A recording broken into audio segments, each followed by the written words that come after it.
Ladies and gentlemen, please welcome to the stage the voices of Afghanistan.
Thank you very much. It's an honor to be here tonight with His Holiness Dalai Lama, and I hope you enjoy the Afghani music. On behalf of the Voice of Afghanistan and myself, I would like to thank you all, and peace be upon you all. Thanks.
Ladies and gentlemen, he is the Dean's Professor of Humanities, founding director of the Syracuse Humanities Center, and principal investigator of the Central New York Humanities Corridor.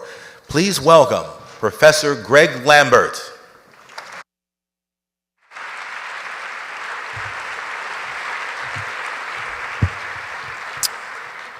Thank you, everyone, and good afternoon to you, as well as to those who are joining us from around the world through the live streaming of this event.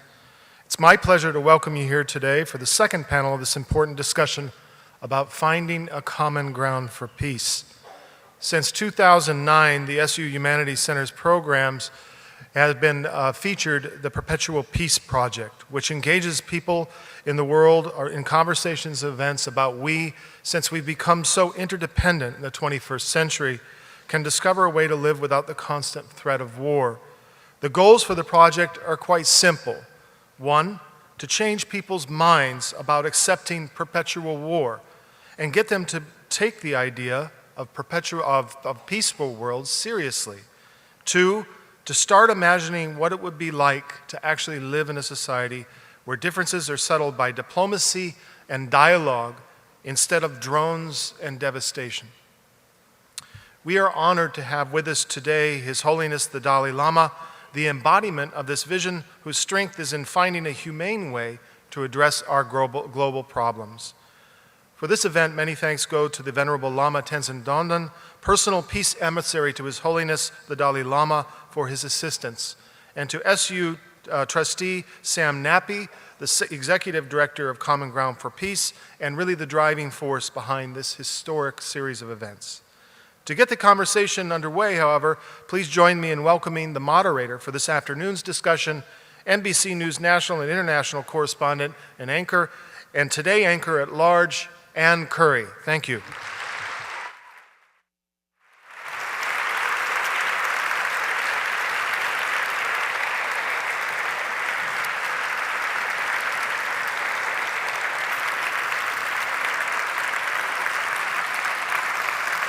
Thank you so much. Thank you so much. Thank you. Thank you.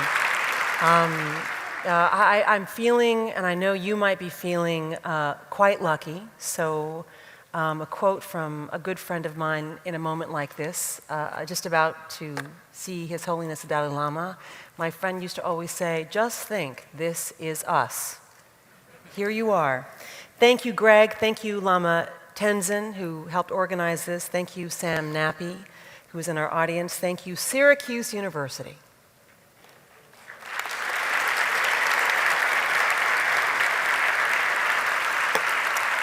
So this afternoon, as we are thinking about the search for a common ground for peace, we're going to continue our conversation that we started this morning with the question, will the expanding consciousness accelerate the human wish for peace? So to address this question, we have a panel of experts, and I shall introduce them. They will be guided to the stage by Syracuse University senior, class marshal, and remembrance scholar, Kishana Soldier. First, one of the first female judges in Iran, she was awarded the Nobel Peace Prize in 2003 for her efforts to promote human rights. Please welcome Dr. Shirin Ebadi.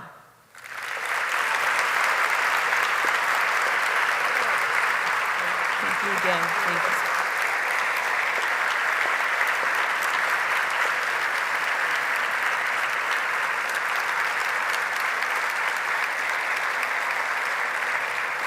And Dr. Ebadi is joined on stage this morning by Shirin Ebadi, who is her translator and a longtime friend. And also joining us this morning, or this afternoon rather, a Nobel laureate and former Director General of the International Atomic Energy Agency. He is an advocate for tolerance, humanity, and freedom. Please welcome Mohamed ElBaradei. It's great to have you back.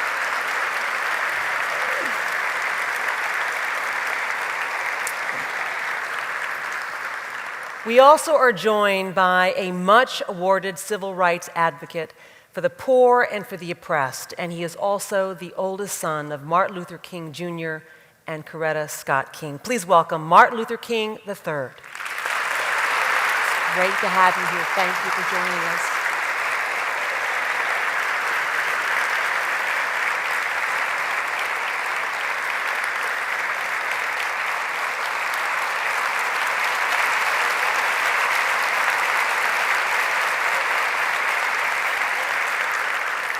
Also joining us, an Iranian-American journalist, producer, and author who was accused by Iran of spying for the United States before being imprisoned and subsequently released. Please welcome Roxana Saberi.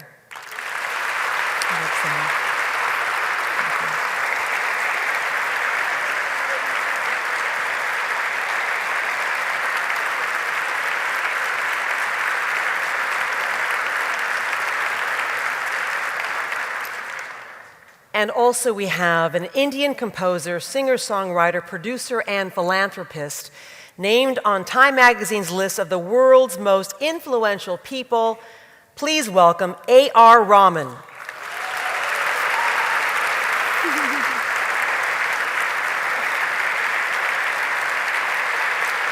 got to cheer.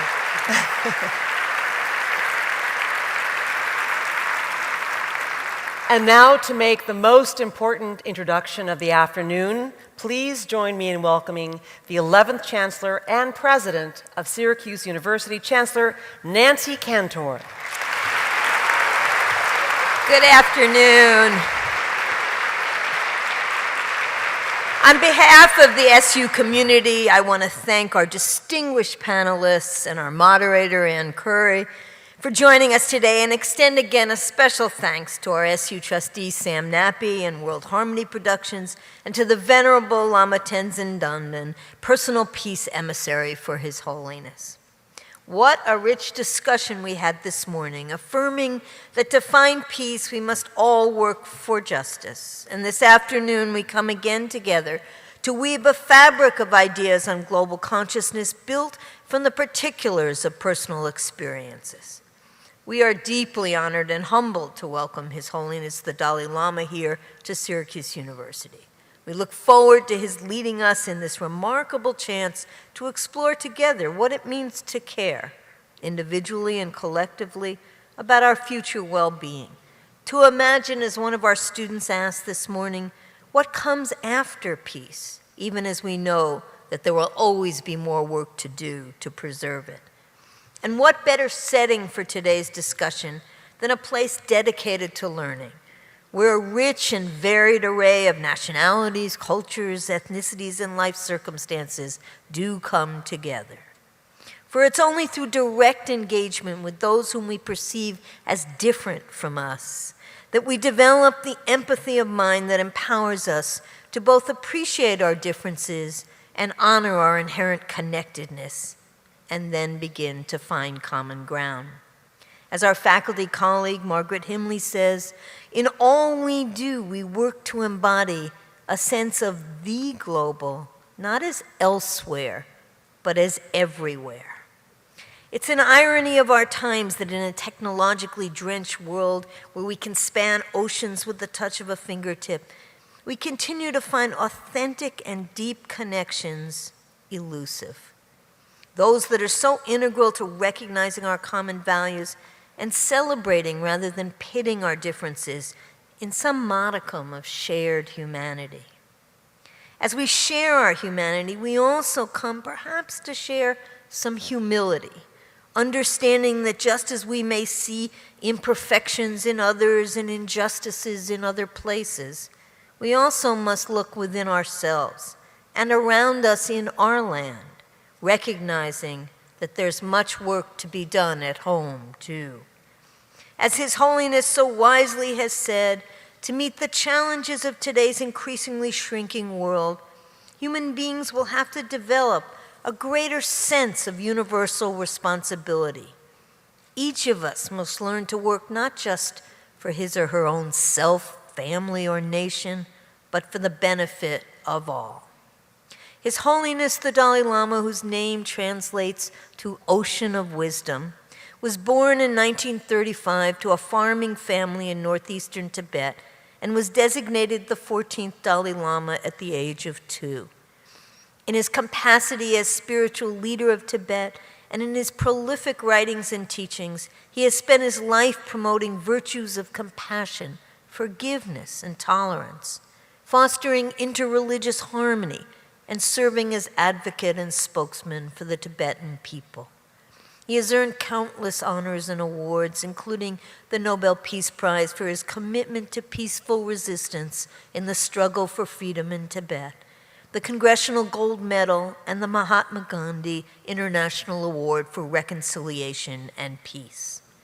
We are deeply honored and humbled that he joins us here to bring his own wisdom to bear on our search for clarity on what we can do, each of us alone and all of us together, to move humankind along the pathway towards achieving that elusive but so important, just and more compassionate world. Please join me now in giving a warm and ever so grateful welcome to our esteemed guest, His Holiness the Dalai Lama.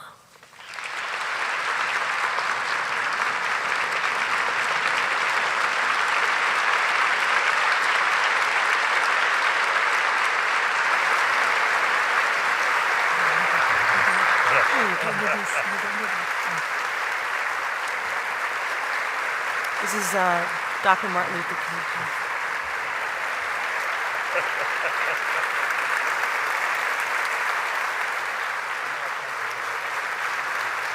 I think he's doing a good job by himself.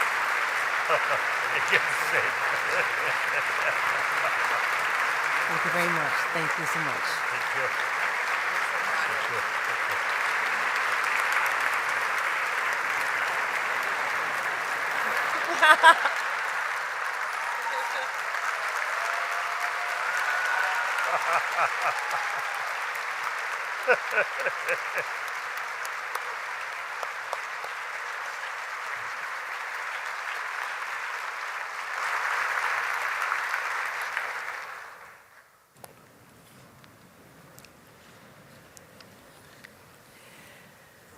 Your Holiness, thank you so much for your presence. Thanks to all of you for being here this afternoon. I think since we're talking about shifting global consciousness, we should probably understand what is shifting global consciousness. This is something, Your Holiness, you care a lot about. You've been thinking about, talking about, promoting it. Define it. What is shifting global consciousness? And what is its impact on finding common ground for peace? But first, I think you should untie your shoes. And make sure you're very comfortable because, you know, His Holiness enjoys sitting cross-legged, and that is a very comfortable chair. And I think you should do that because I say we all take off our shoes. Just take off your shoes because that is what you should do. That is a way to promote happiness. So, excuse me, Your Holiness, I'm enjoying. Actually, yes. Since you arranged this big chair, so it is more suitable sit. Yes. Like that. Yes. Please. Thank you. Please, please. Because one of the things, and I'll babble on a bit while he's getting comfortable, about shifting global consciousness, it is coming also at a time when it seems to be moving faster with the ways we're communicating through the internet. So we're changing the way we think about the world. And so now that we are perfectly comfortable, could you define what is shifting global consciousness and why is it so important?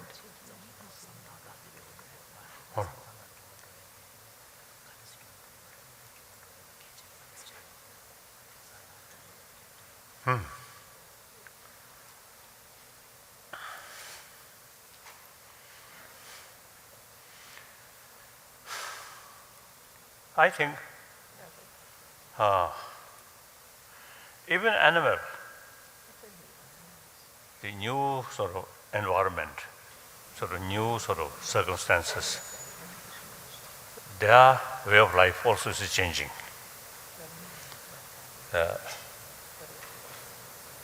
So we human beings, especially because of this marvelous intelligence,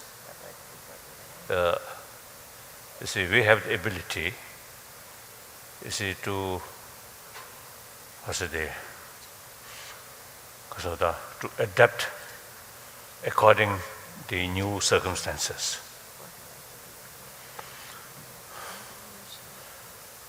So now, world I think,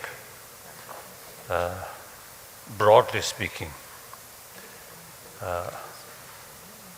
I think last 3,000-4,000 years, we simply put all our hopes on prayer.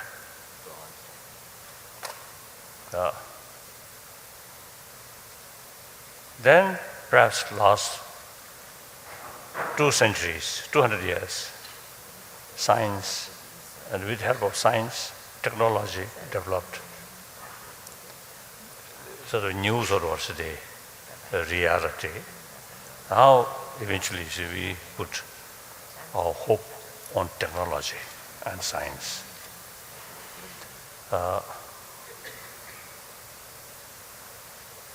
I feel, whether correct or not, I don't know. You say, please, you make a correction. I feel later part of 20th century, one way among the people who have all the material facilities, a lot of money, even billionaire, as a person, unhappy, fear, distrust, as a result, lonely feeling.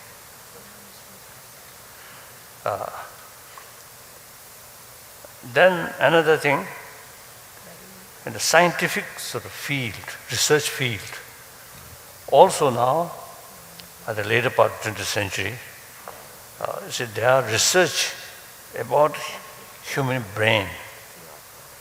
These things, and also medical sort of field, medical science. Eventually, they find important role of our mind, our emotion, for our health. And also, in order to know full, I think without you touch about human emotion, it is rather difficult to explain satisfactorily about our brain. So now some scientists begin to feel, of course, the grosser level of mind or emotion is based on the neuron or brain. But equally,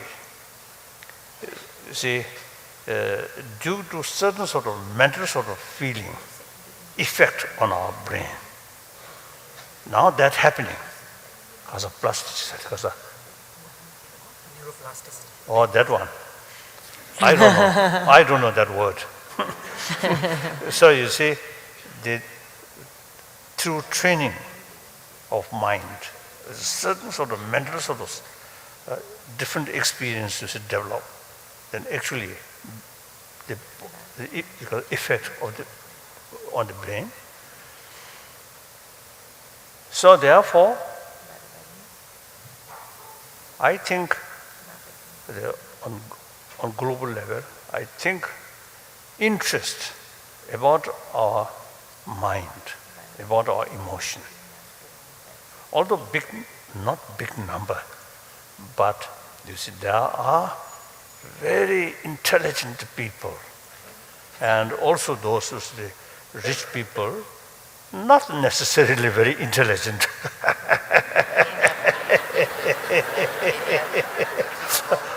But through but through their own experience, now they begin to feel there is limitation about material value. So I feel that's, I think, very sort of realistic approach. After all, we have this body, our sensorial consciousness. Usually you see people, mental level, some sort of satisfaction, mainly through sensorial experiences. Actually, sensorial consciousness is simply bring information. The real feeling is mental level. So obviously, we have the experience. You see, the mental level, very calm, or peaceful, and some physical pains can subdue. On the other hand, mental level worry, pain, cannot subdue by physical comfort. It's quite clear. So now you see, they're showing some sort of pay more attention about mental level experiences. So, since we have this physical mind, so up to now, we simply taking care about physical happiness or physical sort of comfort. We almost completely neglect about mental level sort of comfort. Now that changing. So this morning also I mentioned the genuine peace, family level, individual level, community level, or say the national or global level. After all, peace very much based on inner peace. Peaceful mind never create violence. So long anger, fear, hatred keeps here, how can develop peace, genuine peace? So therefore, genuine peace entirely depends on inner peace. Inner peace, not through drug, not through alcohol, not through injection. Maybe some scientist may develop some injection, person who very much angry person, but injection, through injection. Peace, I don't think. What do you think? Is it possible? Do you think through injection real peace can develop? So therefore, this is my view. This is good thing. I think we human beings, in order to think properly, we have to face some challenge. Otherwise, we just take for granted. More challenge there, then we have the ability to judge the situation, to investigate the situation, and how to overcome that sort of challenge and difficulties. So we are at such a crossroad. So now, through education, I think we should educate people. Simply material development alone will not solve our problem, will not bring because of long-lasting, genuine, because of the happiness or peace. Therefore, not talking about next life or heaven or God or Buddha, simply how to build happy society, peaceful society through education. Not through law, not through order, but through education, awareness. I often used to telling people, nobody, also the beginning of the day, new day, expect, or today, I should face more problem. Nobody feel that. Even you see people who often you see face a lot of problem. I think even these people, as soon as wake up, I think have the feeling, oh, today, I hope, I wish less problem. I think nobody really loves problem. But actually, a lot of problems, essentially our own creation. Why? Due to ignorance. Due to ignorance, we achieve our goal through, unrealistic method. Then certainly, no matter what your motivation, good motivation and good goal, if method, wrong method, always bring disaster. So in order to know the reality, now we should include body and mind both. So today's existing education system, I think, very much oriented about material value and physical comfort. This is my view. So now time comes. You see, look our life, look peace, look whole world. Not so, what's the exclude way about mind, about emotion. Sometimes the people feel, people had impression when we talk about emotion, about mind, about love, about compassion, then people feel this is religious matter. No. Yes, all religions, theistic religion, non-theistic religion, all religions, the fundamental message is message of love, compassion, forgiveness, tolerance. But meantime, you see these sorts of the message of love, compassion, these are same. But also you talk about heaven or hell or these different things. Don't care these things. Simply try to build healthy world, healthy society. So I think, trend seems, I think, positive because of new challenge, new reality. So now, time comes, we have to think more seriously.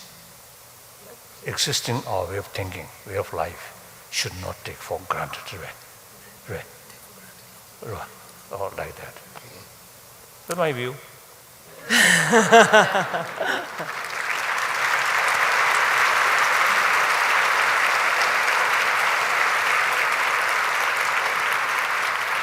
So, Your Holiness, in talking about the evolution of humankind to this greater self-awareness and consciousness that would lead us to be more at peace and less violent and towards happiness, it makes me think of you, Mr. King, and the fact that in your home, your father hung a picture of Gandhi. He was influenced, his consciousness was influenced by that picture that I believe was above your dining room table. What is your perspective then, thinking about what you've come from and what you do now in focusing on people who suffer so much, who are oppressed or who are very impoverished? What is your perspective on how expanding our global consciousness could influence the future? Well, first of all, let me just say how honored I am to be a part. You need to put this down. His Holiness, I think, wants you to put this closer to your mouth. Okay. He's now the technology works sometimes. Okay. Is that better? It looks. This is sound come from your eye. The sound come from here. So this is good. Okay. That's better. Yeah. Okay. Yeah. Get this out of my eye. That's perfect now. Because I don't need to be able to see to talk. Let me just say how honored, truly honored I am to have this opportunity, first to be with His Holiness and in this entire panel, and to be a part of this effort. And I certainly must thank World Harmony, Mr. Sam Nappy, Ms. Carol Nappy, and their family at Syracuse University for providing this forum that gives us an opportunity to express not just how we feel, but to build upon consciousness, because consciousness is really information and information sharing, and we learn from our own personal experiences. And so I feel very blessed to have been raised in a home where my mother and father taught us first and foremost about God. And then, of course, much was reinforced through church and Sunday school, but also taught us to appreciate information throughout the world. So while I purport to be a Christian, I understand that everything does not revolve around Christianity. There is a world of Islam, there's a world of Buddhism and Hinduism, there's a world of some people who may not even believe. And what you do have to believe is when you see a man like His Holiness, all you see is love. That's what is personified. And so all we really have to do is sort of attempt to model ourselves after His Holiness and others who like Him. And we will create a better world. But consciousness is something that has to be reinforced. We live in a nation that creates a diet sometimes of negativism. I really am concerned about the fact that every day a new reality show in this nation is born. And we don't need to consume that. As long as we consume that diet, we will function in a negative way. What we need to really be about is consciousness like these kind of sessions that give a global perspective and understanding of how people live throughout the world. Because we do realize that there are certainly over 3 billion people in the world who are living or attempting to live on a few dollars a day, and there's so much wealth within our world. Even with a terrible economy, there's still so much wealth that exists within our world. And the question is, how do we find a way not to keep people from making money who want to make money, but how do we find a way to create opportunities and options for others? And that's what, to me, consciousness should be about. Not just about me making mine and me and my family doing well, but it's how we create the climate for everyone to be able to lift themselves up. My dad talked about that, you know, it's all right to say lift yourself up by your own bootstraps, but it's an insult to say to a bootless person, lift yourself up by your own bootstraps. So we've got to create the climate and the condition within our world so that people can truly lift themselves up. And certainly there are many examples throughout the world of individuals as well as nations that have shown us that. We are such a wonderful nation. I don't know that we are yet at a point where we are being the best nation that we can as even the United States of America. We can and we must do better.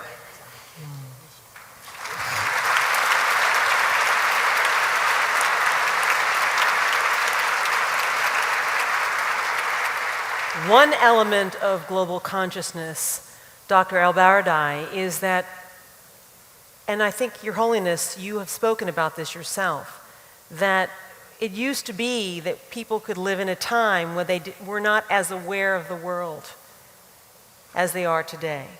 And clearly what happened during the Arab Spring was a way of people knowing about what was happening in the world, perhaps in a way that we've never seen before.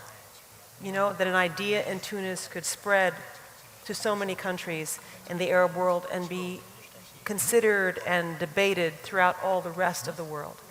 So I wonder how this idea of global consciousness plays out in your view when you think about the revolution in Egypt, which you know a great deal about from experience.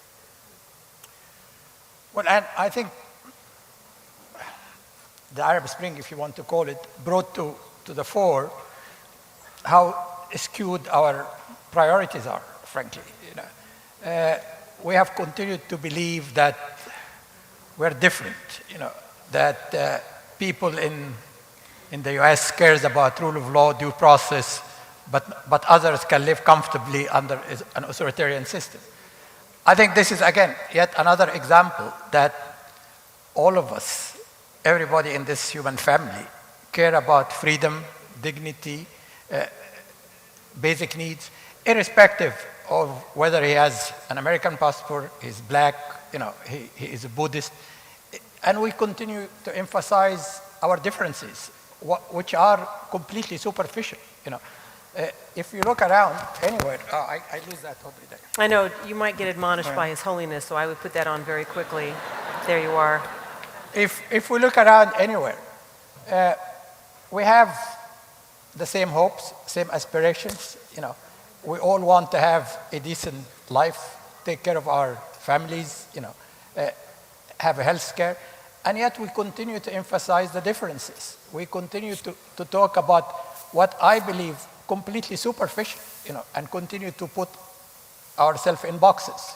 You know, he's a Baptist, he's a Muslim, you know, he's a Buddhist, you know, he's black, he's Hispanic. And not only that is skewed priorities, it doesn't lead us anywhere because the world has become so interconnected, as we all know. There's not a single problem we are facing today that no one single nation can resolve on its own. Climate change, HIV AIDS, arms control, trade, there is not a single problem and yet we work as if we are separate islands. We do not understand that we need to work together. And do we know what's happening in the world? Yes, we do. I mean, with the television, with the media, with the internet, everybody knows exactly what's happening. We know that there are people dying of famine in Somalia. Don't we have money to feed them? We know that people are being killed today in Syria. Can't we have the institution to stop that? As I said, we have our priorities are totally skewed. I mean, unless we understand that we really have to care about everybody in this planet the same way we care about our family. And it's not just an ethical issue, it's an issue of sustainability, of survival. Unless we understand that equity is key. I mean, we talk about, poverty. And I used to say that in my previous job, that poverty is a weapon of mass destruction. Because poverty brings with it lack of good governance, brings with it injustice, obscene social inequities, lack of political participation, extremism, and then that continues to come and haunt you across the ocean. So it's a question, as I said, even from a selfish point of view, we need to take care of each other. If I don't care about the people who are dying in Somalia, say, why do I think that they should care for me, I mean, it's a very simple question, where they don't give a hoot about me if I don't care about them. I mean, that is a very simple way to put things in perspective. Why do I continue to live in a world where the major powers, including the US in particular, and Russia, continue to say, nobody can touch weapons of mass destruction, but I will have to continue to rely on nuclear weapons, because this is absolutely essential for my survival. Can you have a world that's based on haves and have-nots?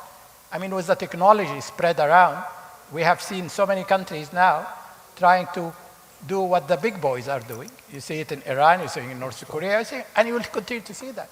So either you will continue to have a new system that is based on peaceful resolutions of disputes, dialogue, total ban on weapons of mass destruction. We are bent on a path of self-destruct. When you see people like Henry Kissinger or Sam Nunn becoming apostle of nuclear disarmament, these are not blue-eyed idealists. They have come to realize that relying on nuclear weapons is the way, as they put it, increasingly hazardous, decreasingly effective. The possibility is that an extremist group get hold of these weapons and then go and wash part of our world is a reality that we need to reckon with. So the writing is on the wall that we are, on a way, have changed dramatically in every physical way, and yet at the human interaction, we continue to live as if nothing has changed. We continue, and the only way to do it is to understand that we have to spread the wealth of the planet equally, that we have to care about every human being, basic needs, food, health care, education, and that we have to find a system that when we fight, or we have a conflict, we do not rely on weapons, but rely on dialogue, try to understand where each other is coming from. There's a lot of values, and then I come back to the Dalai Lama. It's a question of education. It's a question of education. You need to tell people that this is not, if you want to sustain life here in the US, you need to worry about the people in the Tibet. You need to worry about the people in Singapore, because that's the only way we have to live as one human family, care about each other, understand that peace is not going to come, unless we work for it, understand that, yes, there is inner peace, but the inner peace will come when I have at least enough food to eat, and it's difficult to be at peace when I know there's 1 billion people, 1 billion person around the world who goes to bed hungry every day. It's shameful.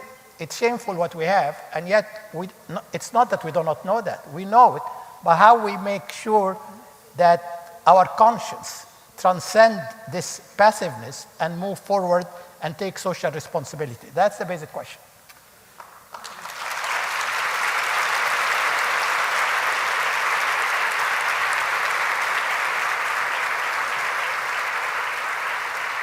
Dr. Ebadi, His Holiness has a view that we are evolving from what we just heard from Dr. ElBaradei, who's saying we need to all care about each other as understanding that we are all family, no matter where we live, no matter where we're from, and have empathy for people, no matter where they live.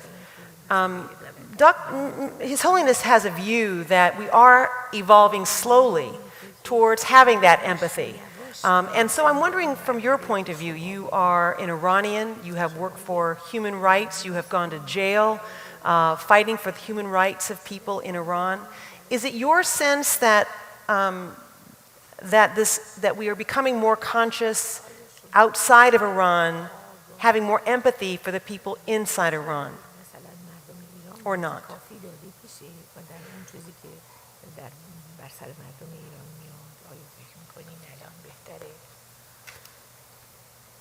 متاسفانه در مورد وضعیت حقوق بشر در ایران خیلی کم اطلاع رسانی میشه. Unfortunately, regarding the situation of human rights in Iran, there's not enough information. و مسئله انرژی هسته‌ای سایه افکنده و هر وقت که صحبت از ایران میشه فقط صحبت از مسئله انرژی هسته‌ایه. And whenever we talk about Iran, we talk about nuclear energy because the nuclear energy issue has overshadowed other issues. و مردم ایران از خودشون میپرسن که اگر یه موقعی فرض کنیم، البته میگم تکرار میکنم، فرض کنیم که دولت ایران غنیسازی رو متوقف بکنه، آیا برای سایر کشورهای جهان از جمله آمریکا اصلاً مهم نیست که در ایران چه میگذره و حاضر دست بده با حکومتی که اینقدر خونریزی کرده؟ And let's assume that the Iranian government stops enrichment. And I'm just saying, let's assume that this happens one day. The people of Iran still have this question that whether the United States is willing to cooperate with a government whose hands are bloody with the bloods of the people of Iran, a government that has committed all these crimes. و در اینجاست که وظیفه افرادی مثل من شروع میشه. ما دور دنیا بایستی بچرخیم و بگوییم که مردم در ایران چه فکر میکنن. This is where other people and myself who believe it's our duty to tell the world about what goes on in Iran start our work. اما من از فرصت میخواستم استفاده بکنم و راجع به یک مسئله صلح درون که الان بحث میکردیم صحبت بکنم. But I want to use this opportunity and talk about inner peace that we were just talking about. صلح درون بایستی از کودکی، صلح در حقیقت بایستی یاد داده بشه به بچه هامون. ما بایستی به اونها بیاموزیم که چگونه صلح درون رو احساس بکنن. We have to teach our children how they can feel inner peace. This means that we have to educate our children in this regard. و با توجه به نرم افزارهایی که در کشورهای غربی خصوصا در آمریکا درست میشه و تمرین جنگ رو به نوجوانان و جوانان، به کودکان و نوجوانان میدن، آیا فکر میکنید ما داریم به اینا صلح یاد میدیم؟ But with regard to all the games, computer games and software that exists in this country that teaches children how to fight wars, do you think that we are training them for peace?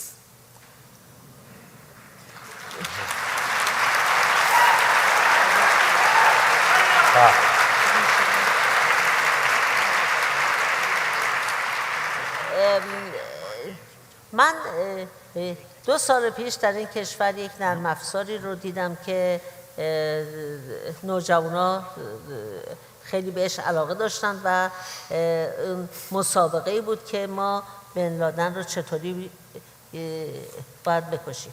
2 years ago when I was in this country, I saw one of these games that was very popular among children, and that was how to kill bin Laden.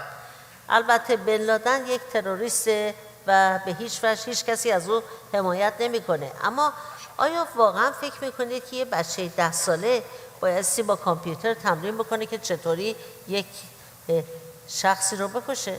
Of course, bin Laden was a terrorist and no one supports him. But do you really think that a 10-year-old kid should learn how to kill another person? و یا اینکه محبوب ترین اسباب بازی بچه ها که فروخته میشه مسلسل و تفنگه. آیا فکر نمی کنید که این اسباب بازی واسه بچه ها خوب نیست و به اونها تمرین خشونت میکنه؟ Or the example that the most common toys sold here are like rifles and guns. Do you think that this is good for kids? Don't you think that these kinds of toys teach violence to children? و بعد وقتی که اون بچه‌ای که با تفنگ اسباب بازی شروع شده وقتی که به سن نوجوانی میرسه اگه وارد دسته های گنگ بشه اون موقع والدینش مضطرب میشن و میگن که این تقصیر اجتماع است که باعث شده بچه ما وارد گنگ بشه. And when an older kid joins a gang, and then the parents start blaming the society, thinking that it's the society that has resulted in their kid joining the gang, whereas those toys have contributed to it as well. اما من میگم این تقصیر پدر مادرهایی است که خشونت رو از ابتدای کودکی یاد بچه‌هاشون میدن با خریدن این نرم افزارها و این جور اسباب بازیه. But I say that it's not the society's fault, it's the families who buy these kinds of toys and these kinds of softwares or games for their children. ما برای اینکه صلح درون داشته باشیم باید یاد بگیریم چون صلح یک بخشنامه یا دستورالعمل نیست که به فردی وقتی که بزرگ شد بهش اون رو بدن و بگن اینو بخون طبق این عمل کن. In order to have inner peace, we have to learn it, because I don't think that peace could be distributed to grown-ups as a memorandum, telling them, this is peace, go do what is said on this memorandum. بنابراین نتیجه گیری حرفای ما این است که در ایجاد صلح تک تک ما وظیفه داریم نسبت به بچه هامون. Therefore, our conclusion is that in bringing peace, each of us have a duty towards our children.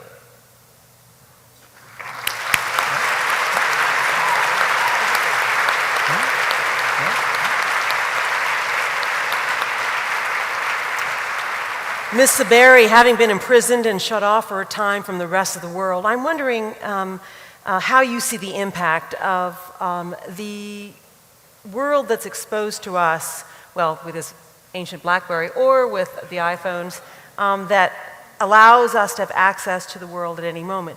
Is this going to dull our opportunity to care about the rest of the world, as Dr. ElBaradei mentioned? Or is this possibly going to spark greater compassion as we move toward the future, in your view? Well, I think it depends on us, on how we use these different sources of information, how we use technology, because it can either be used to increase our global consciousness or it could be used to dull our global consciousness. I believe, though, that there is a great power in these advances in technology that you point out to raising our global consciousness, and I agree with the others that this global consciousness begins on the individual level, that it has to begin within us. I do believe that more and more people are searching for meaning beyond themselves, meaning beyond their own material lives and their own personal or professional progress, and they're finding that meaning in their connection to the whole, in their connection to humanity and their oneness with others. And I think that this individual consciousness can be elevated through education, as Mrs. Ebadi pointed out, also for some people through spirituality and faith, and for many people through experience. Sometimes even through hardship, I think people can gain this awareness of their oneness with humanity and their place in it. So for me, I learned a lot through my specific hardship. I know some people have diseases or they might lose someone or something and they grow through that in their consciousness. And for me, my hardship was a wrongful imprisonment. And that prison experience for me really tested my faith in the goodness of humanity, but through that experience, that faith only became stronger over time. And that's because even though there was a lot of darkness, there were also a lot of stars. Some of my cellmates were for me stars. They were women who were being punished for peacefully standing up for basic human rights. There was a humanitarian worker, a student activist, 2 women who are leaders of Iran's minority Baha'i faith who are now serving 20-year prison sentences.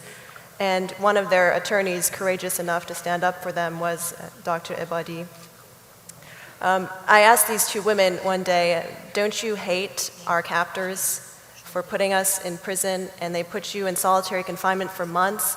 They accused you of false charges that could lead to your executions, and you haven't been able to see your attorneys even once. And you know what they said? They said, we don't hate them, we forgive them. We believe in love and compassion for humanity, even for those who wrong us. And I realized that we can feel compassion for those who are unjust, even while opposing their unjust actions. And that by choosing compassion and love, we can raise our individual consciousness, and that can contribute to a greater global consciousness of our common humanity. And then I also saw the bright side of humanity some weeks after I was arrested. And people were using technology, and there was the media and Facebook and other means that people used to speak out for me. I found out that there were friends and strangers around the world who were calling for my release, and they were signing petitions on the internet and holding rallies, and some people were signing up for parallel hunger strikes online when I went on a hunger strike. And when I found out about this support, I was greatly humbled. And I was empowered, and I felt like I'm not alone anymore. I don't have to stand up to this injustice by myself anymore.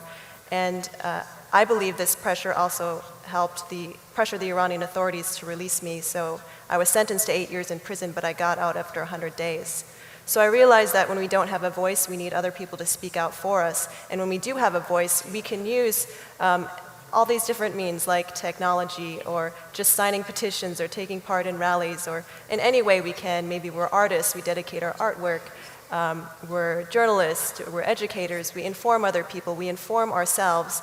We have this responsibility as global citizens to raise this global consciousness and help heal the suffering.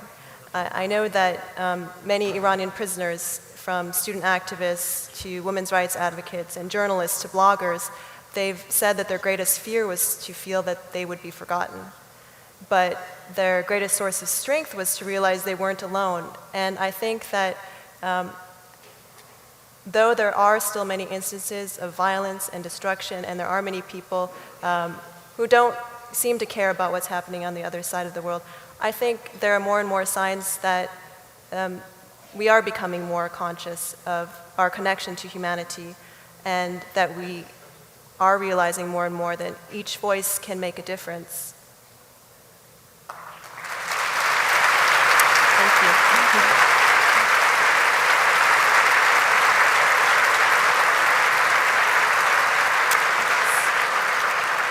Mr. Rahman, you're a philanthropist, you're a singer, you're a songwriter, and you cannot do any of those 3 things without hope. So when you listen to Roxana talk about this idea of choosing a path towards forgiveness in this world when there are so many who espouse hate, promote hate, use it to justify violence, where is it that you're able to maintain a sense of hope about the future? First of all, it's a great honor being here with all these lovely people, Holiness. My whole journey has been a very, very interesting one for myself and for everyone too. I lost my father when I was 9, and so I had to really discover what life is. My mom was a housemaker, and so there was a certain point where I realized that how could all this happen? There's no God. And then I found spirituality. I found the Sufi path, and I don't know anything about any politics, about any religion.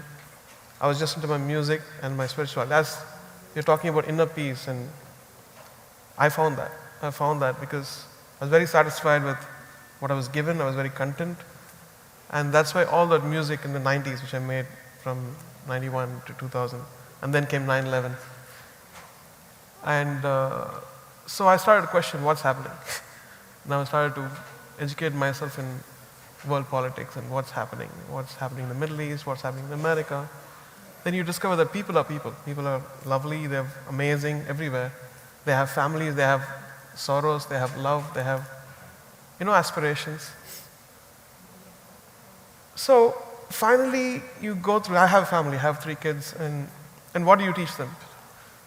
You teach that now don't discriminate between people. Don't discriminate between the poor and the rich, or this religion, that religion. Find the truth within yourself.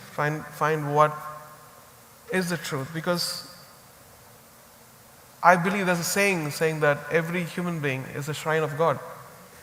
And whatever you believe becomes the shrine. You become that shrine.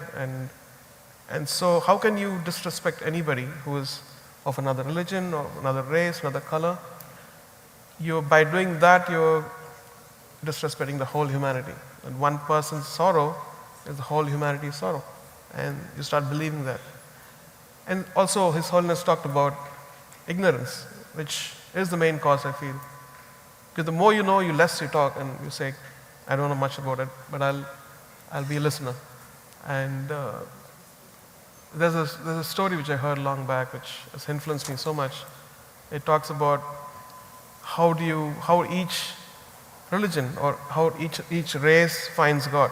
Is like an elephant which comes to this blind village. A lot of villages, everybody's blind, and one catches the leg and says, this is God. This is the leg, and this is how it feels. And the other one the trunk, other one the tusk, other one the tail, and says, this is it. But nobody's seen the whole image or what an elephant is.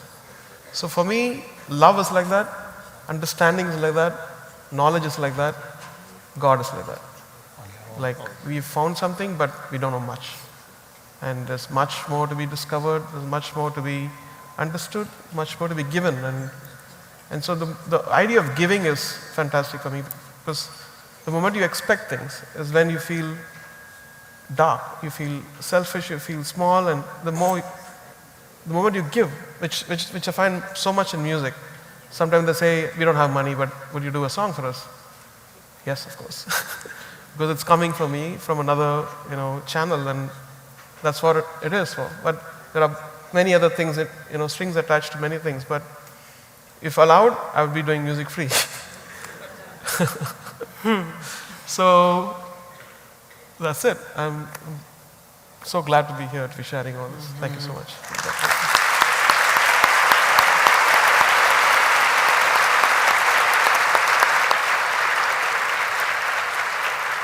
So, Your Holiness, I'd like to give you an opportunity to react to what you've heard. One of the things that His Holiness said to me, actually his Lama Tenzin, his messenger of peace, said to me is that His Holiness has come to learn.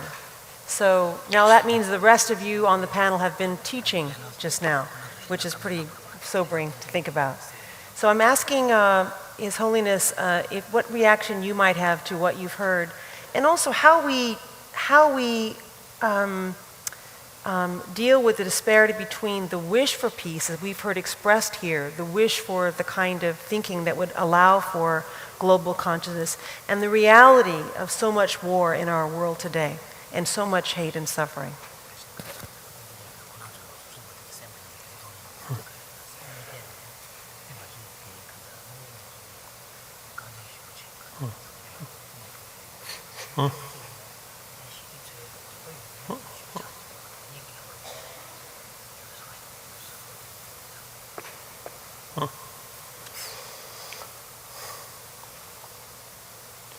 While I listening,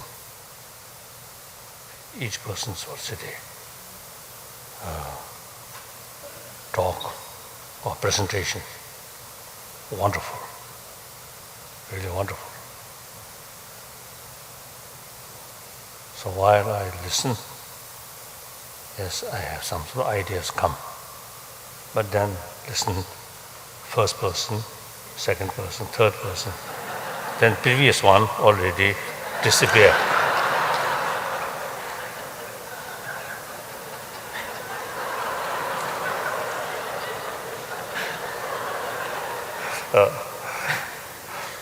Although my brain computer, I think, workable, but still, I don't know. So in any way,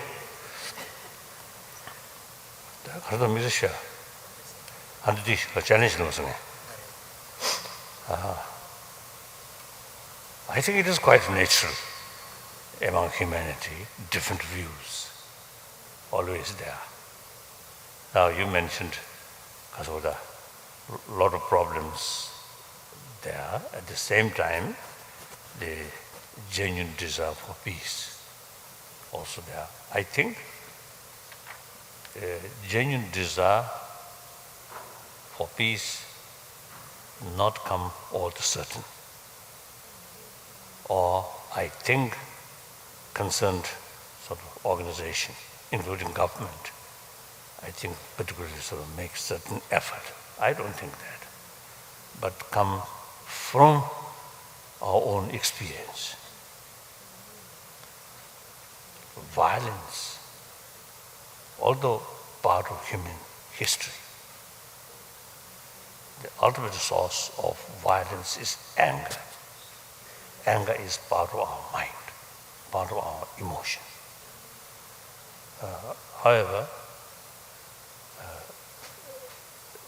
say, judging the event or change within same century, 20th century, the people's sort of view about war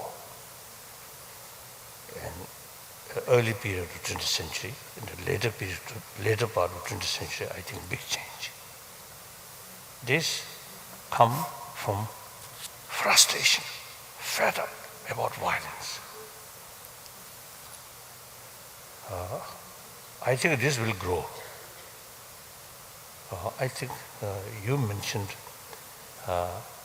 including some sort of choice. I remember many years ago, I think one Norwegian company which making choice. So they decide during Christmas or something, they never sort of produce the toys which some sort of, what's the implication about violence. So I think television, media, and including these also the video games. I think we, every sort of today concerned, every people, every organization have, you see, common sort of the responsibility to build inner peace, through that way, genuine peace. So through their own professional way, like musician, singer way, musician, like musician, use their own professional way, you see, send message to people, to public. Music and the poetry way, poems way. All these, something like medium. Or you see, different sort of medium. Use these medium and same message. I think message of peace, not simply just peace. Sometimes world peace now almost become like fashion. Not much concern here, but say peace. I think we seriously, you see, they make a sort of presentation, importance of peace. why peace importance, we must make clear. All those violent period, how many suffering people, or people, how much suffer, and also environment. I think this morning, I think you mentioned there's so much of the money spent for weapon. So these things, so you see, in meantime, nobody,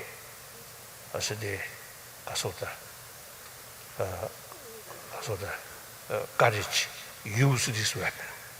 So, waste of money. So, and in the meantime, you also mentioned the gap, rich and poor. This is also very, very serious. Same planet, the northern world, industrialized nations, some surplus, and southern world, that even basic necessities not adequate, and starvation. So, and these, if we stop, use money for weapon use, step by step, of course, I think we can, we can spend these money for those poor nations or poor people.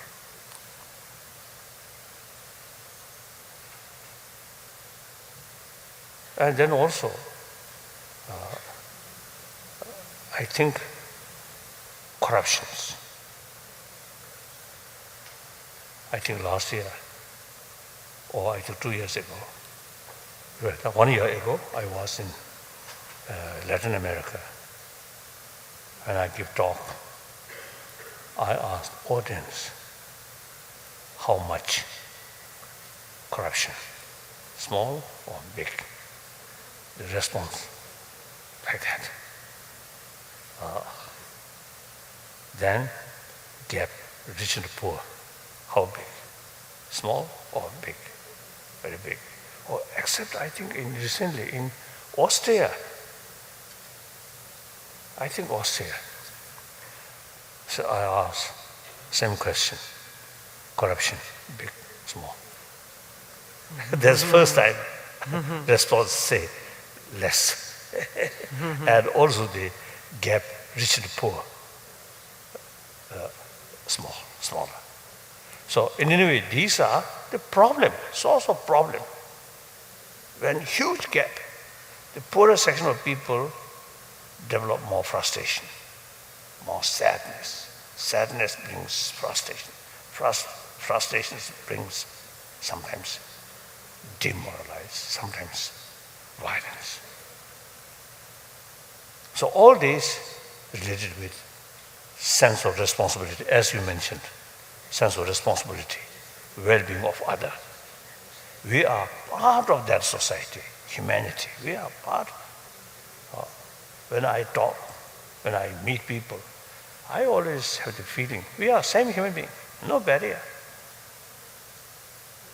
If, when I talk to you, if I feel, I emphasize more, I'm Buddhist, then that immediately creates some sort of barrier. Yes, I'm Buddhist, but still, I'm human being. That's more important. When I born as a human being, not as a Buddhist. So therefore, it's the fundamental level. We are same human being. So you, part of me, look that way. You are happy, I'm happy. You feel unhappy, I also feel happy. Unhappy, right? Unhappy, right? Okay, mistake, right? Sorry.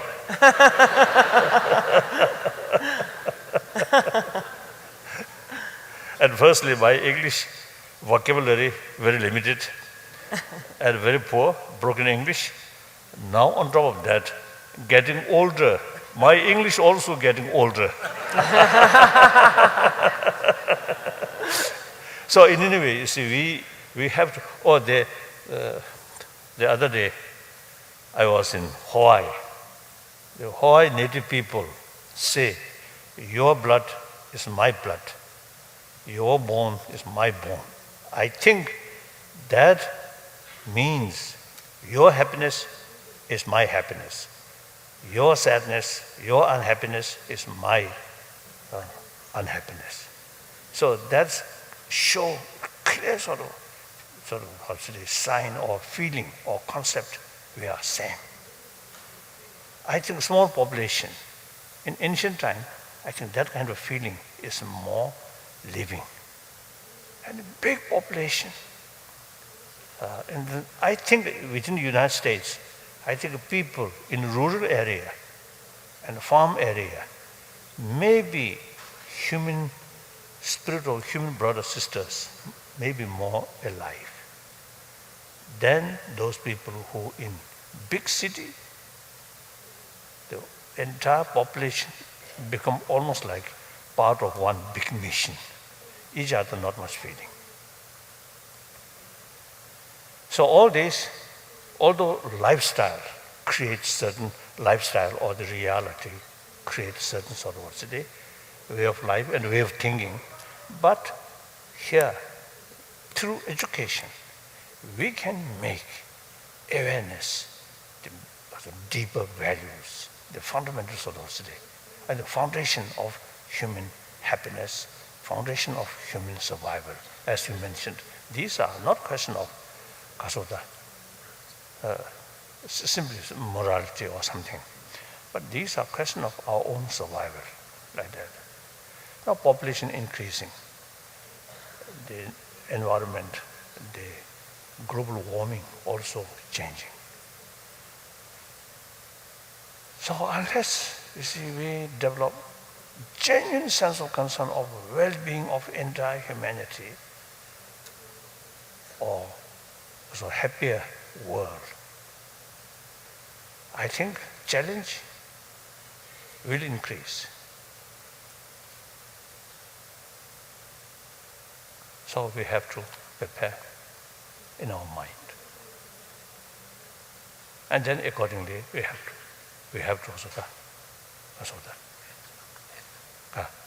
we have to act like that. So I don't know.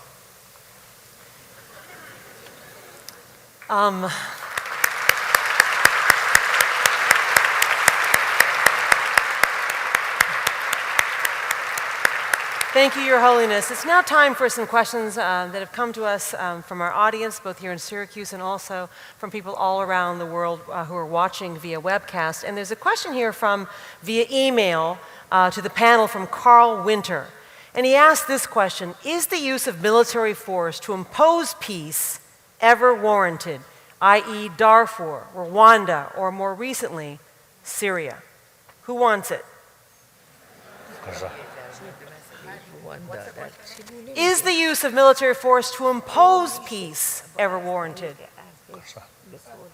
I don't think you can impose peace. I mean, I've seen that in Versailles after the First World War. You can, unless peace is reached through mutual understanding, unless peace where both parties feel that it's fair deal, it's honorable deal, it's equitable.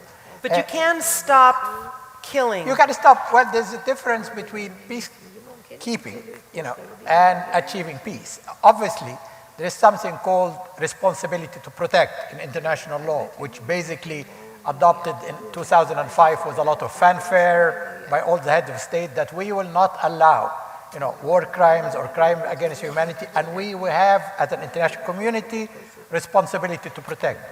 Where is this responsibility to protect now in Syria? Where is this responsibility to protect was in Libya? As I said, we have to practice what we preach. So you can, obviously, you have to stop. What I worry about is that the victims are usually the innocent civilians. When I saw in Congo, between 1998 and 2008, 10 million people got killed in civil war in Congo. And I bet most of the people here don't even know about that, because it's not in our radar screen. But I would like to come to something else on, we talk about education. It's important that major countries like the US, provide a role model. I was reading the other day a book by Joe Nye on soft power, and he is basically saying that the US, and that's part of the peace process, if you like, should project more of a soft power and less of hardware. Project due process, project rule of law, project democracy, Hollywood movies, jazz, this is more when you can win hearts and minds. And he was saying that lately, the icon of the US should not be Abu Ghraib, but should be the Statue of Liberty. And I need to leave that with you, that you have much more power, relying on your, what do you call it, soft power, inner strengths than the hardware of war. The other issue, again, if we're talking about peace, that you have to address the root causes. I mean, it's very easy to say, these are a group of terrorists. This is a religion that preaches violence, without really understanding why people are acting the way they are acting. I always ask myself, how could we have more of Mother Teresa and less of a suicide bomber? I mean, they were not born suicide bombers. She was not born Mother Teresa. There's a kind of environment, whatever you call it. And we need to go beyond the superficial, and understand through communication, through travel, through dialogue, how we each is thinking and try to reach a common way to survive together. But I want to finish by, again, on the issue of peace. I visited a couple of years ago, the convent of St. Francis of Assisi in Italy. And part of the prayer of St. Francis, which always left with me, that God make me a channel of your peace. And the second one, which is, I think, covers a lot of what we are talking, it's only by giving that you receive.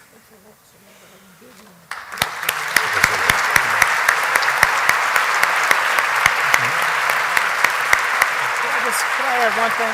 Yes, I am not going to interrupt you. You go. I want to deal with this gingerly because I don't believe that proponents of nonviolence can ever suggest that you must use military options to create peace or to sustain peace. I also don't believe that we yet have reached the point. We live in a nation where we preach peace, but unfortunately we practice war. And until we truly can, create a culture, we live in a culture, I think, of violence, unfortunately, maybe even a world of violence. We have to create a culture of nonviolence. And it starts really with us individually. I think once we are able to create a culture of nonviolence, I started off by talking about the diet that we consume. We know that in this nation, for example, 7 out of 10 television movies have violence in them. 6 out of 10 movies that we go to in the theaters are violent. 7 out of 10 of the video games are violent. And so it's no wonder we are violent. We are consuming a diet of violence. Now, I'm not suggesting that people don't have the right to manufacture what they want. But until the public demands a different diet and conducts itself in a different way, then we're not going to get a different result. Because unfortunately, I think the violence that we're exposed to sort of lures us to sleep in a real sense. And we don't even realize that we're doing something that ultimately at some point could cause us to engage in some kind of violence. So, we have to really, in terms of achieving peace, we have to work at it each and every day. It has to be a part of our embodiment, and it has to be personified as Holiness and others do. When we that's why I say this is so important, because this creates an opportunity in the world. In fact, it would be wonderful if we could get some of our additional philanthropists to take if you want to call this a show, it needs to be taken on the road in every city in this nation and really around the world. I mean, because people have to see that, look, there are positive things that are going on. Positive energy. You send out positive energy and positive things come back. My dad focused, I was saying earlier, Ambassador Young was sharing with me as a child that my dad attempted to find the good in people. Let's say if you had, hopefully this is not the case, but hypothetically if you were 90% bad, he would focus on that 10% good and try to extract that from a human being. And I think from a world perspective, somehow we have to find the good because everyone has some good. And that's what we've got to find a way to lift up throughout our world more, because we live in a very difficult time.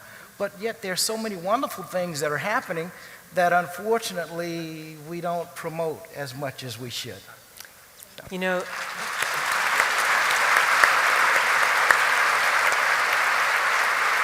your description made me think of something in Sri Lanka when we were covering the tsunami that happened there. I noticed that whenever you met somebody in Sri Lanka, which is a country that's a beautiful country with many different religions, there are some areas where there's violence as well, but a lot of beautiful people. And one of the things that they do when they look at you, when they meet you, they study you. They look at you like this. And they're looking in your eye like this.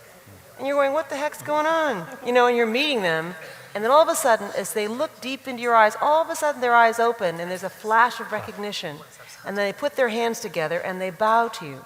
And so finally I said, so what are they doing? And they said, well, they're waiting to see if they can find the God in you. And as soon as they see God, they recognize you and then they bow. And they take as long as it takes to find that. And apparently with me it took a while, but at any rate. Paul Barber has a question. He asks, what is the best way that one person can make a difference? Who wants it? Yes. Be the change you want to see. Gandhi said that. Be the change. You want to see. So whatever comes, do it.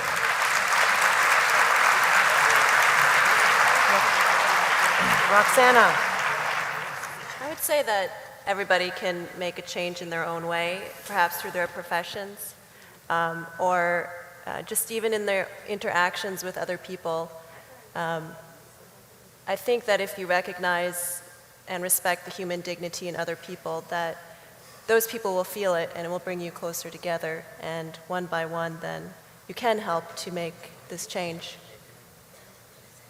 People are using Twitter and Facebook to make change. Your Holiness, I understand you have something like 5 million Twitter followers. Everyone in this room is jealous. What role is the question from Will Fancher? He asks, what role do you feel technological networking plays in shaping the collective global consciousness? I.e. Twitter, Facebook, all those ways in which we communicate online. How is that world affecting the non-virtual world?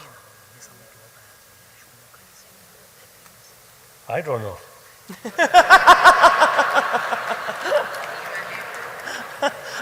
Who else wants that question? Oh.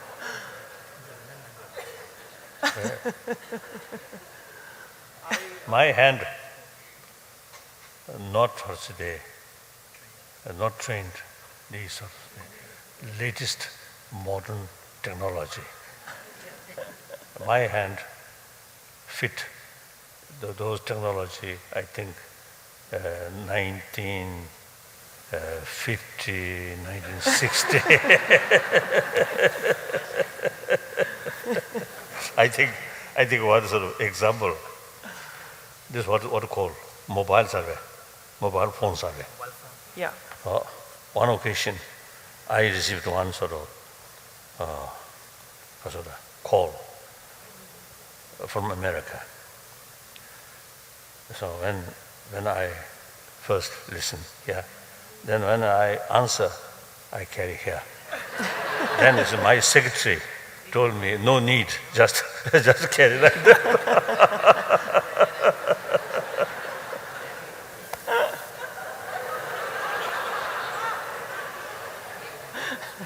All right. Would you like to take that question?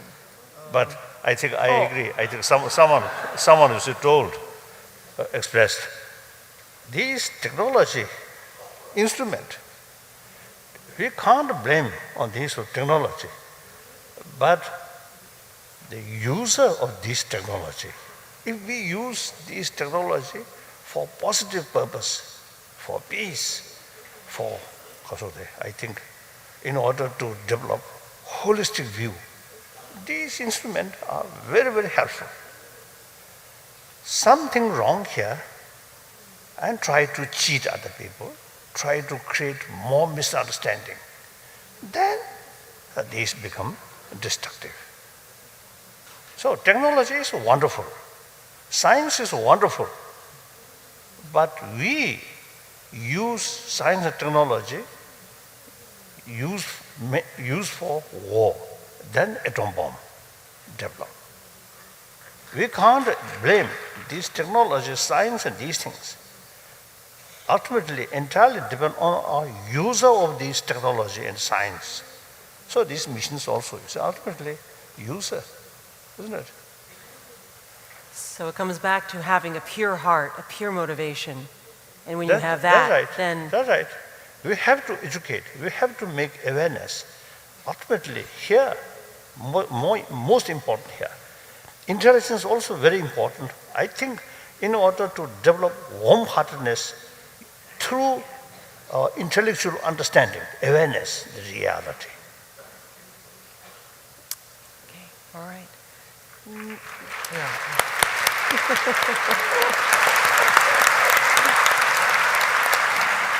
Now, Mr. Rahman. There is so much of power each individual is given through Twitter and Facebook and everything. I have around 9.1 million people on Facebook. But that actually kind of terrifies me. I said, what if I write something which is not right? So I go through a buffer, I give it to my assistant and say, check this out, will it be correct? So I don't just instinctively, if I'm angry or when I'm about to say something, I don't just instinctively do that. I just keep a buffer and make sure that it doesn't affect the community or doesn't affect anybody. It's not politically. But if I want to say something, I do say it.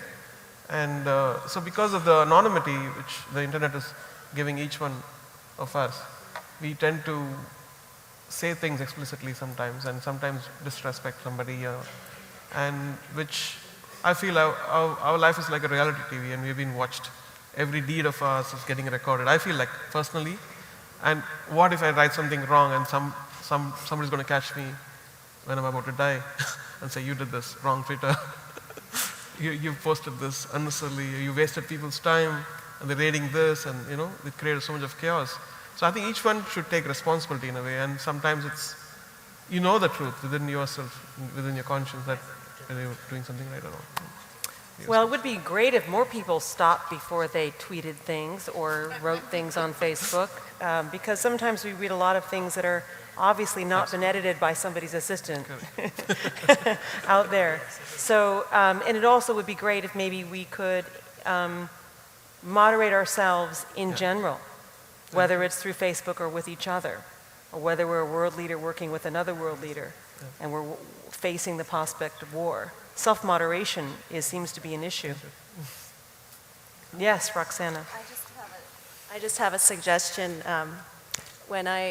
Before I came here, I asked on Facebook, of my Facebook friends, if you could ask one question of His Holiness the Dalai Lama, what would it be? And I got like hundreds of questions. So I know maybe you don't enjoy using technology that much yourself, Your Holiness, but perhaps somebody could work with you to set up a website where people can write questions for you, and sometimes you can, when you have time, if you have time, to answer them. And I think a lot of people would be able to grow from your insight that way.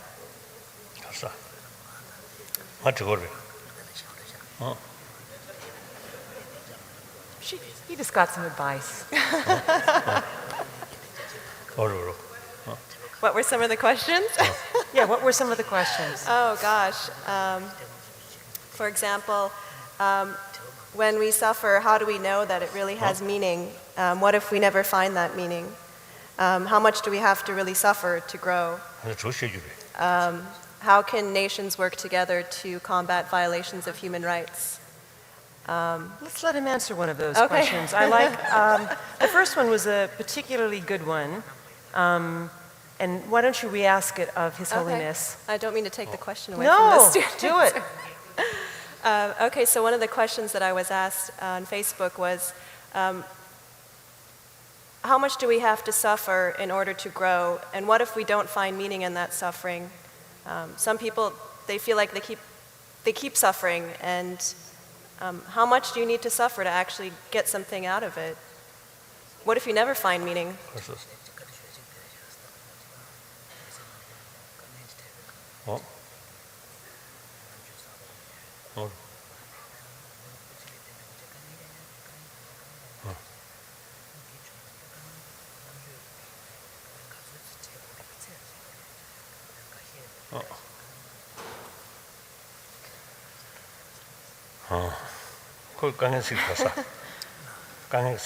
Suffering. I think suffering,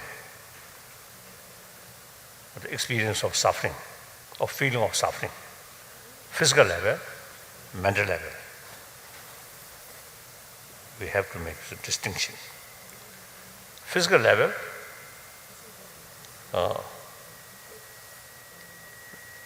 not much used to accept. Yeah. I think it's because it was coming out of your nose. You need to move it down to your mouth. Sorry. Physical level sort of suffering experience, is no use to accept. I think better. I think some exception case, that's okay. That's, I think, more related with religious practice.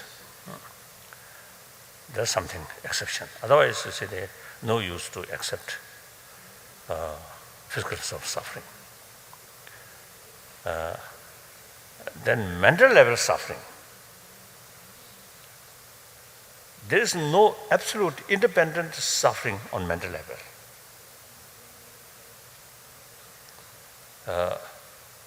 Same cause, same event, if you look from one angle, it causing suffering, uncomfortable, worry. But same event, look from another angle, you may get some kind of satisfaction, or you can see that event can turn some positives for the source, like that. So that I always do. When something happens, I always look from different angles, and short term, long term. And almost, you see, every event, there are some positive things also there. I think, for example, we lost our own country. Now 53 years passed. Major portion of my life now spent as a refugee. Of course, on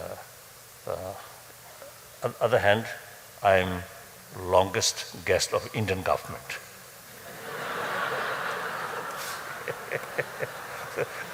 so in any way, you see, one way, of course, very sad, and particularly event inside Tibet, very, very sad. And every sort of, most information come from Tibet is heartbreaking. Heartbreaking sort of news, very sad, and particularly these recent years. But look, other hand, you see, become a refugee and difficult life. Actually, difficult lives is very helpful. You become more realistic. I don't like this formality or ceremonial things. I really don't like. So too much formality and more sort of ceremonial way is additional barrier. Right. So, as a refugee, in a way, more freedom. Now talk realistically, and sometimes otherwise, you see, the religious sort of. I may say I'm religious leader. So sometimes, I don't know. I think you may also have some same sort of observation. Maybe sometimes religion, if person not properly sort of practice, then religion also teach us hypocrisy, or saying something nice, doing something different. And also, you see, what's the kasa pretension, right? Pam chat, and also religion. Sometimes you see teach us how to pretend. Particularly when I on high throne and have to act as a holy person. Bishop Tutu, you see, sometimes he's teasing me. You are a Buddhist sort of leader. You should act like a more holy person.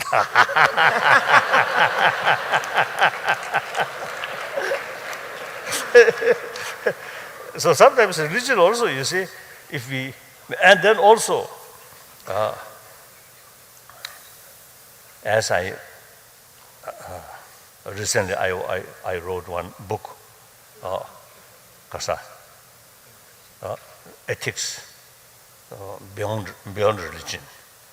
That does not mean, you see, ethics something even sort of better than religious sort of message. No, it's something basis of all religions. So the other day I mentioned, if we have these secular ethics principle, secular moral ethics there, then religion also can be genuine, sort of genuine source of positive emotion. Without basic secular ethics, without that, then religion also creates biased attitude. One occasion, I often used to telling, one occasion in Argentina, one meeting, some religious leader and also some scientist. There, one Chilean great scientist, I think he was teacher of late Varela. He told our meeting, he physicist or scientist, quantum physicist, but he should not develop attachment towards his own field. That sort of suggestion is wonderful. So, for example, I'm Buddhist, but I should not develop attachment towards Buddhism, because once I develop attachment, then my attitude becomes biased. With biased attitude, you can't see others' things objectively. Therefore, basic moral secular principle there, then your belief also becoming genuine, genuine spiritual practice. Then we can not sort of also biased one.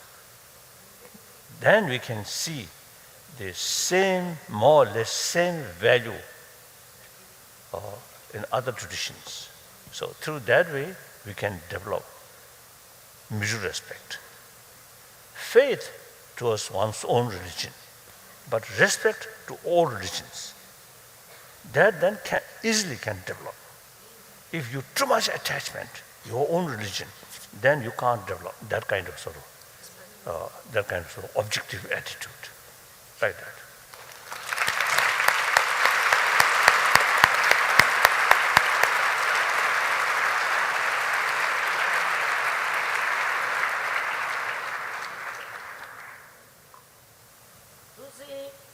یک ژورنالیست از من پرسید تو اگه بخوای خودت معرفی کنی چی میگی؟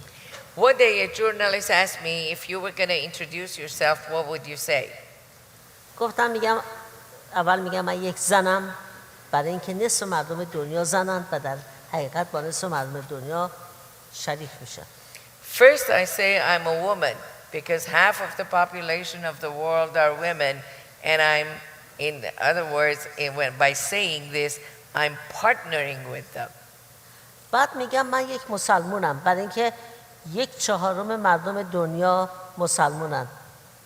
Then I will say I'm a Muslim because 1/4 of the people of the world are Muslims. بعد میگم من یک ایرانی هستم برای اینکه 75 میلیون ایرانی هست. Then I say I'm an Iranian because there are 75 million Iranians. در حقیقت ما بایستی وقتی خودمون رو تعریف میکنیم از وجه اشتراکمون با دیگران شروع کنیم. In reality, when we want to introduce ourselves, we have to start from our commonality with others. و روی نقاط مشترکمون انگشت بذاریم، نه اینکه فوراً اختلافمون رو به رخ همدیگه بکشیم. And talk about our common points, not to bring up our differences right away. و بدین صورته که ما اشتراکاتمون رو که زیاد بکنیم اون وقت می‌بینیم چقدر راحت به تفاهم میرسیم. And when we add to our commonalities, we will see that the understanding becomes much easier. و تمام منشأ اختلافات این است که ما دائما تأکید روی نقاط اختلاف میکنیم. The root of many of our differences is that we insist on differences all the time. من وقتی که توی کلاس ها درس میدم شروع درسم رو با این داستان قدیمی ایرانی میکنم. When I teach, I usually start my teachings with this old Iranian story. میگم خداوند در آسمان هفتم بود و حقیقت آینه بود در دستان خدا. I always say that God was in the seventh sky and truth was a mirror in his hand. این آینه به زمین افتاد و هزاران تکه شد. The mirror fell on the ground and was torn into pieces. و هر تکه به خانه ای رفت و هر کس قسمتی از اون رو برداشت. And each piece was taken to a house and one person took it. بنابراین حقیقت آینه است که پیش همه ما هست. Therefore the truth is a mirror that's with all of us. من همونقدر راست میگم که شما. I am as right as you are. و شما همونقدر حق دارید که من. And you have as much right as I do. و ما باید این طرز تفکر رو توی جوانان اشاعه بدیم. And this is the kind of mentality that we have to bring to young people. تا اینکه یک روحیه مسالمت آمیز در اونها ایجاد کنیم. So that they can have a peaceful spirit.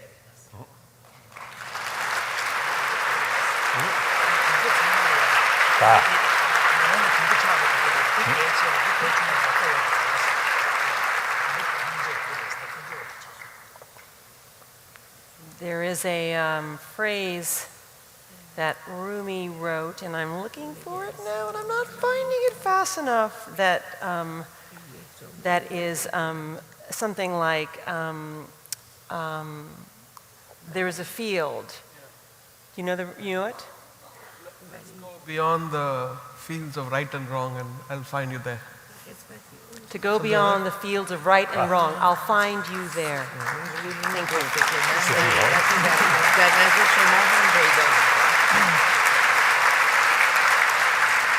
A Persian poet.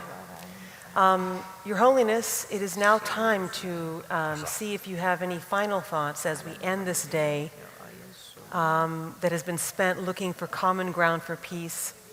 We're going to listen to some music now, but do you have any final thoughts to share with our audience before we do?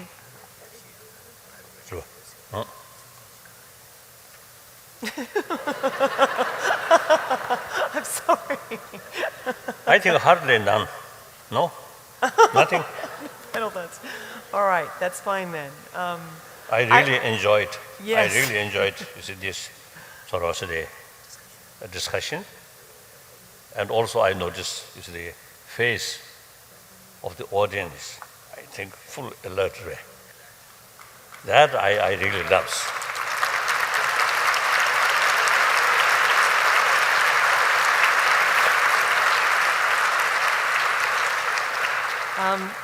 Otherwise, when I give some sort of long explanation about Buddhist philosophy, then it is sometimes some serious Buddhist sort of faithful person, sometimes not much showing not much interest about the philosophical explanation, so feel sleep like that.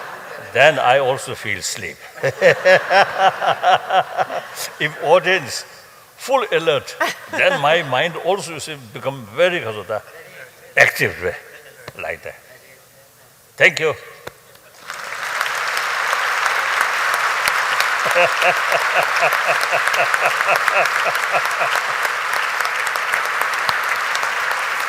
I should also mention that His Holiness is severely jet lagged. He flew in late last night, I think something like 16 hours or something, crazy flight to be here. And so we're really grateful for these long speeches. I'd like to now introduce you to the award-winning international singer, songwriter, and peace advocate who'll be joined by a group of Jewish, Muslim, and Christian children. Please welcome Liel Colette and the Voices of Peace Choir.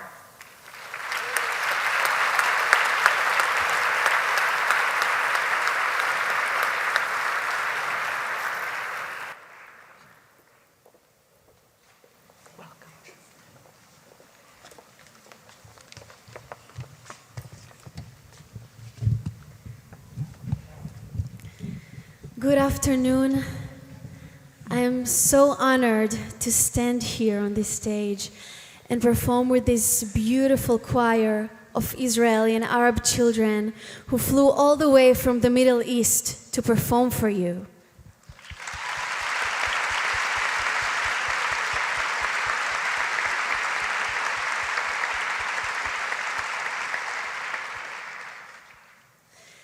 I grew up in one of the most conflicted regions in the world.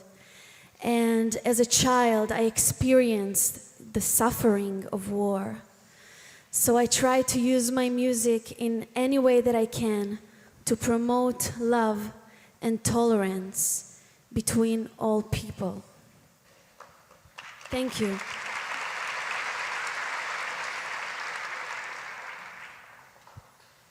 Your Holiness, your philosophy and wisdom inspire people all over the world. And if I may, I would like to quote a piece that you wrote.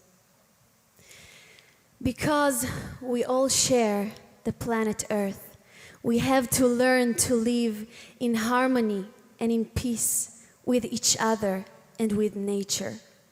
This is not just a dream, but a necessity. Those words of yours touched me deeply, and I truly pray that children all over the world will embrace your message of peace and will learn to live in love and harmony together.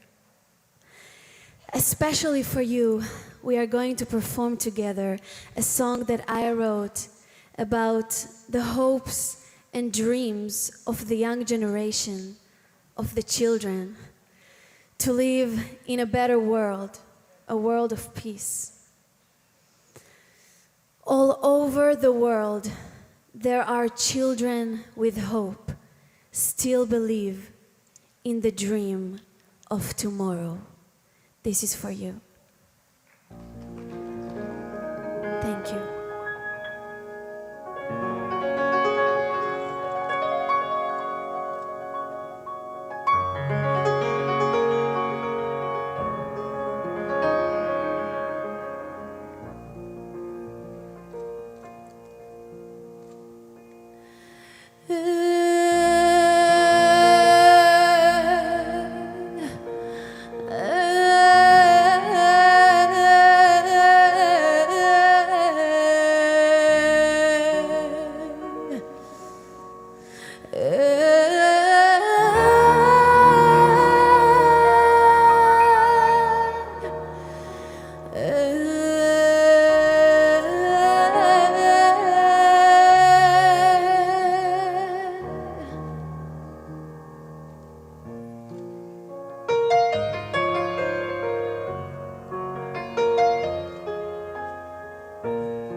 fight, it's so insane.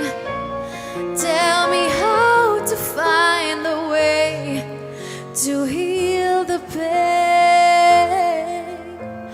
All over the world, there are children with hope, still believe in the dream of tomorrow.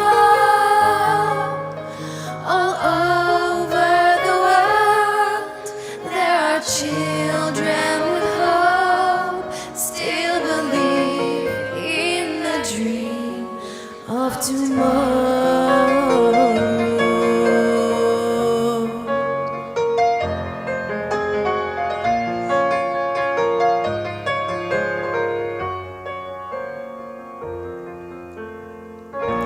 Show me how to make the grown-ups understand. Don't they know this stupid war will have to end? Help us build a bridge between the West and East. Where is the leader that can bring us lasting peace? All over the world, there are children with hope, still believe in the dream of tomorrow. All over the world, there are children with hope, still believe in the dream of tomorrow.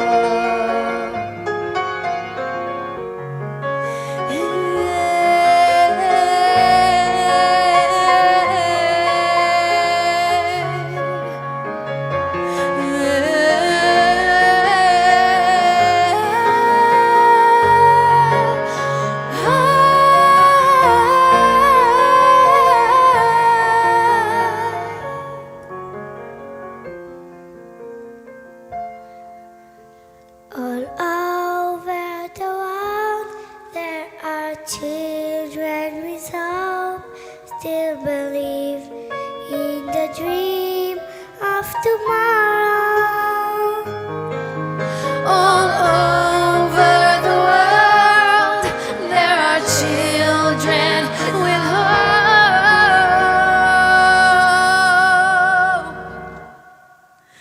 still believe in the dream of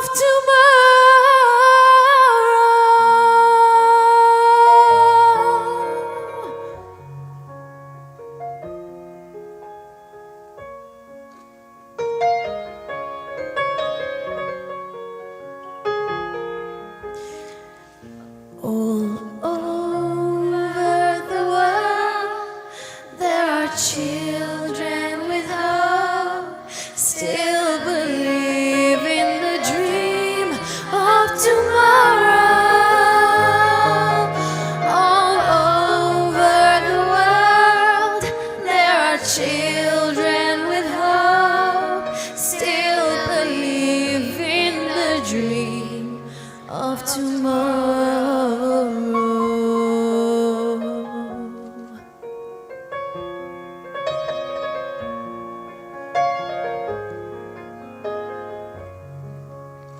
I believe in the dream of tomorrow.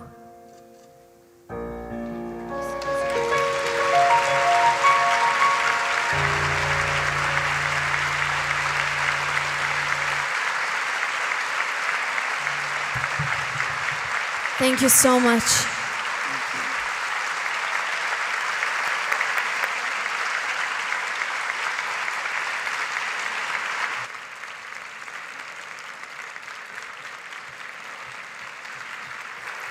Thank you.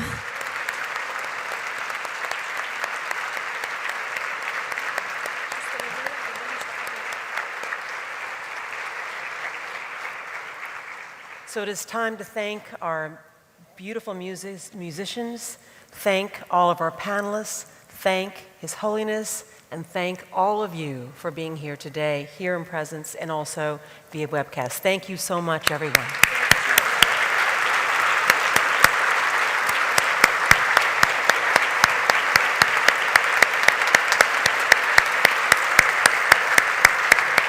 Wonderful. Thank you, thank you, thank you. Yes, go ahead. Wonderful. Thank you. Thank you.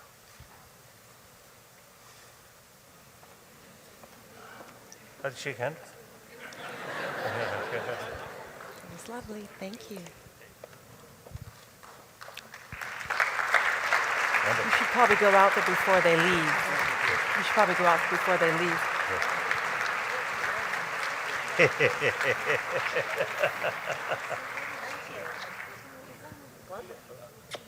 I think we stand behind them.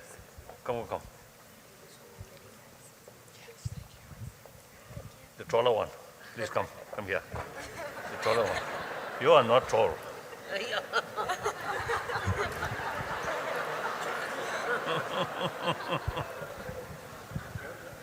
Actually, come here. You come here. You come here. You want to go in there tall, for a photograph? Tall. No problem. What if the taller one? It's shoes on. Come, you're hiding. Want to come? Okay. He wants to come center. Huh? Okay. You go back. Please.